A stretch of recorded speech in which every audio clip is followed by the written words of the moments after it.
Ito ang Anime Recap Tagalog, ang title ng anime na ito, ay laging nasa baba ng video. Please like muna, ang anime na ito ay nagsimula sa isang tao na mahilig sa online games. Sakamoto Takuma, na mas kilala bilang Diablo ang Demon Lord, bigla siyang nasummon ng dalawang babae sa kabilang mundo na sina Rem at Sierra. Kamalay ang bida, napansin niya na nasa katawan na siya ni Diablo ang Demon Lord ng nilalaro niyang online games, dahil sa kanyang reflecting power, nagkapalit ng sitwasyon ang mga nag-summon sa kanya. Panay tingin ng munyok nating bida sa kanyang kasama na may dala-dalang mga pakwan, at tuwang-tuwa ito sa nakikita. Nagtungo ang tatlo sa city upang maalis ang collar nila at maging adventurer. Nagpunta sila muna ng bahay tulugan upang makapagpahinga. Magkakasama ang tatlo sa iisang kwarto at naiilang ang bida dahil ngayon lang siya makakaranas ng ganoon. Sa pagtatalo ng tatlo bilang pumasok ang isang mage association, na si Celes upang kausapin si Rem dahil sa kanyang sekreto na nakatago sa kanyang katawan. Habang nag-uusap ang lahat, nagtalo si Diablo at si Galo tapos nagpaalam na si Celes kasama ang kanyang mga kasama. Dahil sa hinala ni Diablo sa sekreto ni Rem, binuhat niya ito at dinala sa kwarto upang i-torture ang babae upang paaminin, at naiwan lang na kumakain si Sierra. Pagdating sa kwarto doon na ginawa ng ating bida ang pag-torture kay Rem. Sa pag-torture kay Rem, di niya namalayan na nakapatong na pala siya sa dalaga. Wow naman, sana all may pinapatungan. Nang mapansin iyon ng ating bida ay tinuloy niya ang balak niyang gawin kay Rem na makapunta ng langit, mapaamin pala. Umamin naman si Rem, at inamin niya na nasa katawan niya ang Demon Lord na si Screp-kun. Nakilala ni Diablo ang Demon Lord na yun dahil iyon ang boss sa Cross Reverie. Tunanggakwa naman ng ang ating bida si Rem na di niya iiwan. Sa labas, nakita ni Galo si Diablo na nakaupo, at naglaban ang dalawa.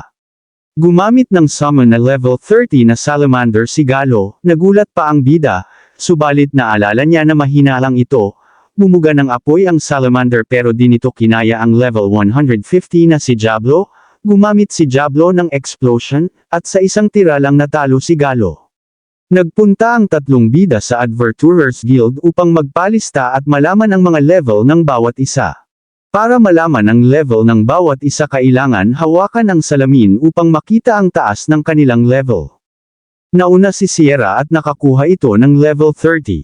Sumunod naman si Diablo, paghawak nito sa salamin ay biglang dumilim at natakot ang lahat sa pangyayari. Biglang lumabas ang isang guild master na tinipad sa tela ang damit, hahaha. Hinanapan sila ng task upang makakuha sila ng reward subalit walang mahanap ang guild master dahil sa lakas ng kapangyarihan ni Diablo. Nakakita ito ng bagong task para sa tatlo. Nang makarating ang tatlo sa Man-Eating Forest. Habang nakaupo sa kagubatan, nagtataka si Sierra kung bakit walang lumalabas na Moth-Rest Snake, at tinakat naman siya ni Rem na lumalabas sa tubig ang mga halimaw, at nagulat si Sierra at nakita ang kanyang siopaw. May naramdaman si Sierra na kasama nila sa gubat, kaya pumosisyon ang dalawa. Tinuro ni Sierra ang 10 nakatago sa mga puno at pinaulanan ito ni Diablo ng magic flame balls, at nahulog ang mga elf na nag-aabang sa kanila.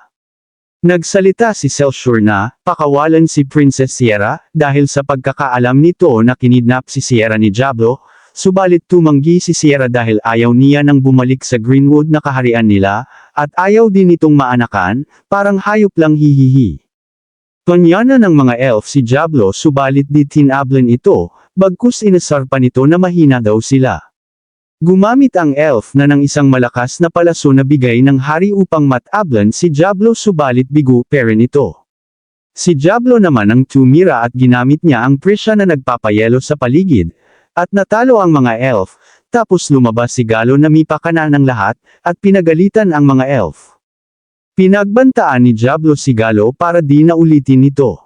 Sa kwarto nag-uusap ang dalawa, batay sa level ng buhay sa mundong iyon at nadala si Sierra kaya niyakap niya ang ating bida na parang namamanyak sa tuwa.